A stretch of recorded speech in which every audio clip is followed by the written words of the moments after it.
In 1912, Frank Marshall played a move so beautiful that spectators reportedly showered the board with gold coins. Today, we analyze that game. A masterpiece of tactical chaos against classical logic. A game where a single queen move defied all known laws of chess. White is Stefan Levitsky. Black is the American legend Frank Marshall. This is the gold coins game. Let's see the position. Now. Levitsky opens with d4. Marshall answers with e6.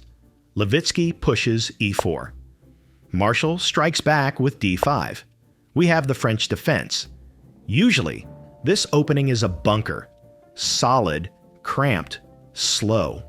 But Marshall does not play bunkers. He plays dynamite. Levitsky develops with knight to c3. And immediately, Marshall breaks the rules. He plays c5. This is the Marshall style. While others develop quietly, he creates a crisis in the center on move 3. He challenges the d4 pawn instantly. He wants open lines, and he wants them now. Levitsky continues, knight to f3. Marshall adds pressure, knight to c6. The center tension explodes early. Levitsky captures, e takes d5. Marshall recaptures, e takes d5. The e file opens up. Levitsky plays bishop to e2. Marshall develops knight to f6. Levitsky castles. Marshall develops bishop to e7. Levitsky plays bishop to g5, putting the knight on f6 under pressure and increasing tension. Marshall castles. Let's pause and look at the defining feature of this position, the pawn on d5, the isolated queen's pawn. This pawn is the soul of the game. For a classical player like Levitsky, it is a weakness. It has no pawn friends to protect it. If he can trade pieces and reach an endgame, he will win it. But for a dynamic player like Marshall, this pawn is a sword. It controls e4 and c4, and it fuels a kingside attack. Marshall is betting his entire game on this pawn. Levitsky plays to win the pawn. He captures, d takes c5. Marshall does not rush. He plays bishop to e6, developing first. He knows the pawn isn't running away. Levitsky centralizes, knight to d4. Marshall takes the pawn, bishop takes c5. Levitsky trades, knight takes e6. Marshall recaptures with the f-pawn, f takes e6. Look at black's structure now. It is bent out of shape. The d5 pawn is isolated. The e6 pawn is exposed. But in return, the f-file is open, and that is the road to the king. Levitsky sees a broken structure. Marshall sees an attack. Levitsky continues with bishop to g4, putting pressure on the weak e6 pawn. Marshall calmly defends with queen to d6. Levitsky retreats, bishop to h3. Marshall activates his last rook, rook from a to e8. Notice the harmony in black's camp.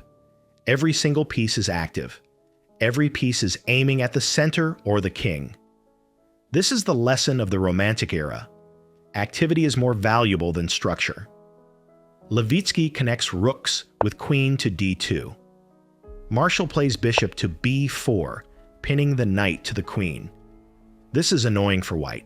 The knight on c3 is the glue holding the center together. Levitsky makes a critical decision. He removes the attacker. Bishop takes f6. Marshall answers with rook takes f6. This is a turning point. That rook on f6 is no longer just a defender. It is a weapon. It is a rook lift waiting to happen. From f6, it can swing to g6 or h6, delivering a sudden deadly attack. Levitsky brings a rook into play, rook to d1. Marshall increases pressure with queen to c5. Levitsky breaks the pin with queen to e2. Marshall exchanges. Bishop takes c3. Levitsky recaptures. B takes cc3. Marshall grabs another pawn. Queen takes c3. Now white's queen side is damaged. The bishop pair is gone. and Marshall's pieces are swarming around the position. Levitsky feels the pressure. He knows he needs to do something active, or he will be slowly crushed. And here, Levitsky thinks he spots a tactical win. He plays rook takes d5. On the surface, this looks brilliant. The pawn on e6 is pinned, because if it captures on d5, the e-file opens and white can take on e8 with check. Levitsky likely calculated this, sat back, and thought he had finally tricked the great tactician. But there is a rule in chess: never try to trick a magician. Marshall responds instantly. Knight to d4. This move changes reality. The knight jumps into the center, attacking the white queen, but more importantly, it blocks the e-file. The pin is gone. Suddenly the white rook on d5 is hanging, and the white queen is under threat. The hunter has become the hunted. Levitsky realizes his mistake. He is in trouble. He plays queen to h5. He aims at f7 and h7. He is looking for counterplay on the kingside, hoping for one tempo to survive. But Marshall does not panic. He doubles down. Rook from e to f8. He ignores the threats. He brings the other rook to the f-file. Now 2 rooks are piling immense pressure on the f2 square. The white king is starting to feel the heat. Levitsky retreats the rook. Rook to a5. He thinks he is safe, but Marshall sees geometry that no one else in the room sees. He plays rook to h6. The rook lift is complete. The attack shifts from the center to the flank. The target is h2, and the king hiding behind it. Levitsky steps aside, queen to g5. He is trying to hold on, and then Marshall drops the first thunderbolt. Rook takes h3. The rook is offered, but it cannot be taken. Levitsky looks at the board. If he plays g takes h3, then knight to f3 check is a royal fork. It checks the king and wins the queen. So Levitsky plays the desperate move. Rook to c5. He attacks Marshall's queen. He is begging for one tempo, one breath, one chance to defend. It is a logical thought. But Frank Marshall isn't in a logical mood today. Most players would retreat the queen to b6 or d6. A computer would find a safe win. But Marshall finds immortality. Queen to g3. Let that sink in. He places his queen where 3 different captures are possible. It can be taken by the h-pawn. It can be taken by the f-pawn. Or it can be taken by the white queen. It looks insane. It looks like a blunder of the highest order. It looks like suicide. But it is calculation perfection. This move is the ultimate example of overloading and back rank weakness. Let's break down exactly why Levitsky froze in horror. First, consider if Levitsky takes with the h-pawn. If he plays h takes g3, remember the rook on h3? The pawn capturing opens the h-file. This allows knight to e2 checkmate. The knight delivers the final blow because the rook on h3 takes away the king's escape squares. A beautiful mate. Second, what if he takes with the f-pawn? If he plays f takes g3, then comes knight to e2 check.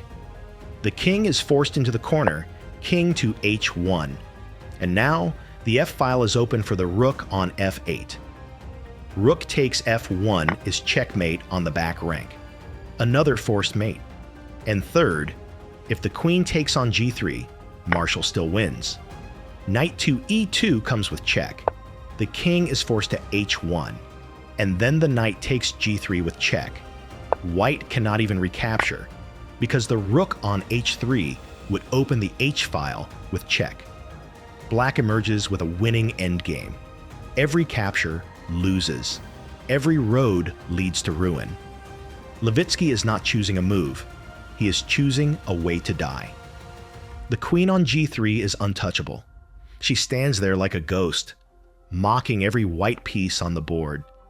Stefan Levitsky sat there. He looked at the H-pawn. He looked at the F-pawn. He looked at his queen. He realized there was absolutely nothing to be done. The geometry of the board had trapped him completely. He stood up. He extended his hand. And he resigned. And then, the legend was born. A shower of gold. Spectators were so overcome by the sheer artistic brilliance of the move that they stood up and began throwing gold coins onto the board. Austrian Kronen, marks, dollars. Did it really happen? Marshall insists it did. Some say it was bettors paying out. Some say it was pure appreciation. But the image of gold coins raining down on that black queen is one of the most enduring images in our game.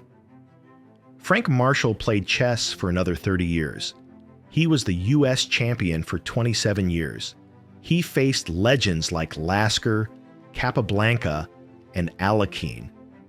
But no matter what he achieved, people always asked him about this game. The game where it rained gold. This game teaches us a brutal, beautiful lesson. First, activity over structure. Marshall accepted a broken pawn structure and isolated pawns because he understood something deeper. If your pieces are alive, your position is alive.